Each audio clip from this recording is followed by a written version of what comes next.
सुल्तान अब्दुल हमीद जो कि सल्तनत उस्मानिया का आखिरी सुल्तान था। सुल्तान अब्दुल हमीद ने अपनी ज़िंदगी में अपनी रियाया की बहुत सारी खिदमतें की।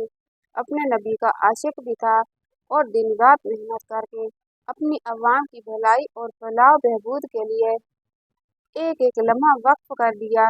जिस तरह लोग सुल्तान अब्दुल हमीद की सखावत और बहादुरी से बहुत खुश थे। ज़रूरत पड़ने पर भेष बदलकर बाजारों में गलियों में जाता और लोगों का हाल अहवाल पूछता, क्योंकि सुल्तान जानता था कि अगर मैं सुल्तान के रूप में लोगों के सामने गया तो लोग मुझे अपने मसाइल नहीं बता पाएंगे। और बहुत दफ़ा ऐसा हुआ कि सुल्तान एक आदमी की तरह लोगों के बड़े बड़े मसाइल हल किए और ये पता भी ना लगने दिया कि मैं सुल्तान अब्दुल हमीद हूँ। एक दफ़ा सुल्तान अब्दुल हमीद की सल्तनत में एक किसान अपने खेतों को पानी लगा रहा था, तो उसने देखा कि नहर में कोई चीज़ तैर रही है, तो वह बहुत परेशान हुआ। जैसे जैसे वह चीज़ करीब आ गई, किसान का तजस्सुस मज़ीद बढ़ता गया। किसान ने अपने थोड़े कदम बढ़ाए तो ऐसा लगा कि जैसे पानी में कोई इंसान तैर रहा हो। वह किसान भागकर नहर के किनारे गया तो देखा कि एक औरत की लाश थी। पहले तो वो डर गया, लेकिन फिर उसने अपने पड़ोसी किसान की मदद से उस लाश को नहर से निकाला, अपने घर से चारपाई ले आया और उस लाश को चारपाई पर रखकर अपने घर ले गया। उसके बाद यह खबर पूरे गांव में फैल गई कि एक लड़की की लाश मिली है और लोग उस किसान के घर आ गए। उन्होंने देखा तो किसी ने नहीं पहचाना कि ये लाश किसकी है। वो एक नौजवान खूबसूरत लड़की की लाश थी जिसकी उम्र तकरीबन 20 से 23 साल लगती थी। उसके हाथ में सोने के कंगन थे और कानों में सोने की बालियां थी और वो बालियों का नक्श कुछ इस तरह का लगता था कि जैसे वो औरत बड़ी दूर की हो, क्योंकि उस गांव में लोग इस तरह के जेवरात की नुमाइश नहीं करते थे। फिर गांव वालों ने उस नौजवान को मशवरा दिया कि तुम काजी साहब के पास जाओ और इस मसले का हल तलाश करो। जब काजी साहब के पास गया, उसको पूरा वाकया सुनाया तो काजी ने सिपाहियों को हुक्म दिया कि जाओ और नहर के इर्द गिर्द जितना भी गांव है इन सब से पता करो ये औरत कहाँ की है, ताकि इस औरत की शिनाख्त हो और पता चले इस औरत को किसने कत्ल किया है या ये खुद डूब कर मरी है। इसके बाद काजी साहब उस किसान के साथ चल पड़ा। उस आदमी के घर पहुंचा। काजी साहब ने जांच पड़ताल की। उसके बाद शाही हकीम को बुलाया गया। जब शाही हकीम ने उस औरत को चेक किया, उसका मुआयना करते ही उसने बताया कि उसके चेहरे पर कुछ निशानात दिखाई दिए। उसने कहा कि इसको कत्ल करके नहर में डाला गया है। ये सुनकर तमाम गांव वाले चौंक गए और काजी भी बड़ा परेशान हुआ। फिर काजी साहब ने हुक्म दिया कि इसको किस तरह कत्ल किया गया है, क्या इसको कोई तरियाक दिया गया है या कोई इस पर तशद्दुद हुआ। तो हकीम साहब ने कहा, काजी साहब, ना ही इसे कोई तरियाक दिया गया है, ना ही इस पर कोई तशद्दुद किया गया है, बल्कि इस खातून के मुंह पर किसी कपड़े के दबाव से इसकी सांस बंद की गई है और मरते ही इसको पानी में डाल दिया गया है।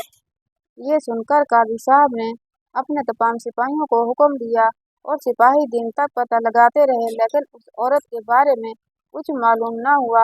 उधर लाश सड़खाने में पड़ी थी और अभी तक उस औरत का कोई सुराग नहीं मिल रहा था। इसके बाद काजी साहब ने तमाम इलाके वालों को एक जगह इकट्ठा होने का हुक्म दिया। इकट्ठे होने हुक्म इस वजह से था कि ताकि कोई उनमें से ऐसा इंसान हो जो उस औरत की लाश पहचान सके, ताकि उनके हवाले लाश को किया जा सके और कातलों तक पहुंचा जा सके। हजूम में कोई भी उस औरत के बारे में ना जान सका।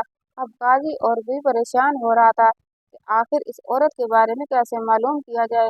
फिर काजी को अपने खास सिपाही ने मशवरा दिया कि इस लाश को लावारिस करके दफना देते हैं, बाद में इसके कातलों और इसके वर्षा के बारे में पता चलाया जाएगा।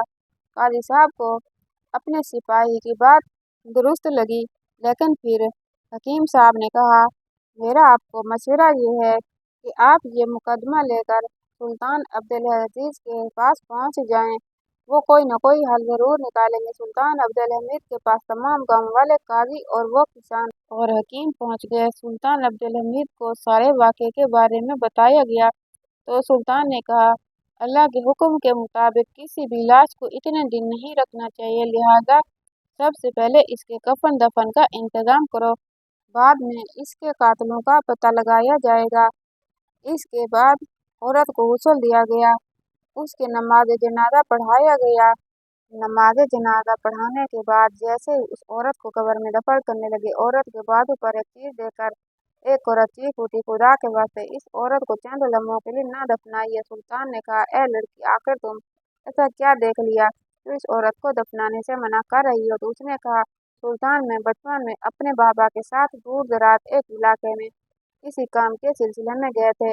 वो काम होने में हमें बहुत वक्त लग गया था और 2 महीनों तक हम एक गांव में खेमे लगा के मौजूद रहे थे।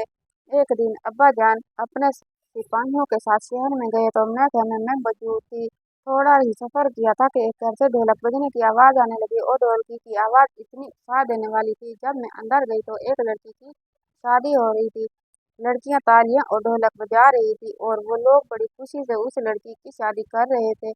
मैंने उनकी तमाम रस्मात को देखा, लेकिन उनकी रस्मात में एक अजीब रस्म ये भी थी कि निकाह के बाद एक शौहर अपनी बीवी के बाजू पर एक अजीब निशान बनाता था जो गांव वालों की पहचान थी। और वो निशान जिस्म के चमड़े के अंदर खून से लिखा जाता था। मैं देखकर बड़ी हैरान हुई कि ये कैसे लिखा जा रहा है। वही निशान इस औरत के बाजू पर मैंने देखा। यकीन है कि ये औरत दूर दराज के एक गांव से है। आप अपने सिपाहियों को भेजकर वहां से मालूम करवा ले। सुल्तान ने अपने तेज तरीन सिपाही उस इलाके में भिजवाए तो पता चला ये औरत उसी गांव के एक नौजवान की बीवी है और उसकी एक सास थी। सिपाही उनको पकड़कर सुल्तान अब्दुल हमीद के पास लाए तो सुल्तान ने उनसे पूछा कि देखो और ये बताओ, ये औरत तुम्हारी क्या लगती है? तो नौजवान ने कहा, ये औरत मेरी बीवी है। तो सुल्तान ने कहा, तेरी बीवी कई दिनों से मर चुकी है। ये नहर के किनारे नहाने गई और वापस नहीं आई। गांव वालों ने उसे बहुत ढूंढा लेकिन वो न मिली। हम समझ चुके थे कि वो नहर में बहकर मर गई है। सुल्तान ने कहा, तुम सरासर झूठ बोल रहे हो। इस लड़की का कत्ल हुआ ये डूब कर नहीं मरी। क्योंकि शाही हकीम सुल्तान को सब कुछ पहले बता चुका था। पहले तो वो नौजवान साफ साफ इनकार करने लगा, लेकिन जब सुल्तान ने अपने नयाम से चमचमाती तलवार निकाली तो वह सुल्तान के कदमों में गिर गया और कहा, सुल्तान, ये मेरी बीवी है और मैंने अपनी माँ के उकसाने पर इसको कत्ल किया है। सुल्तान ने कहा, तुमने अपनी बहू का कत्ल क्यों किया है? शादी के 3 साल हो गए थे लेकिन अभी इसका बच्चा नहीं हो रहा था। मैंने अपने बेटे को मशवरा दिया कि इसको मारकर नहर में फेंक दो और तुम गांव की किसी दूसरी लड़की से शादी कर लो, क्योंकि हमारे गांव में रिवाज है कि जब तक एक बीवी मौजूद हो तो दूसरी शादी करने की इजाज़त नहीं देते। ये सुनकर सुल्तान ने कहा, दूसरी शादी की इजाज़त जब हमारी शरीयत देती है तो किसी गांव का ये रिवाज नहीं हो सकता। अगर तुम्हें अपनी बीवी से इतनी नफरत थी तो उसे कत्ल तो ना करते। अब सुल्तान ने उसको सजाए मौत का हुक्म दिया और लाश को शाही कब्रिस्तान में दफनाया गया। इस तरह वजीर की बेटी की अक्लमंदी ने कातिलों को पकड़वाया और अगर काजी साहब भी इतनी कोशिश न करता और सुल्तान भी अक्लमंदी का मुजाहरा न करता तो वो कातिल कभी ना पकड़े जा सकते। अल्लाह ताला से दुआ है कि अल्लाह ताला हमें आज भी सुल्तान अब्दुल हमीद जैसे हाकिम अता फरमाए।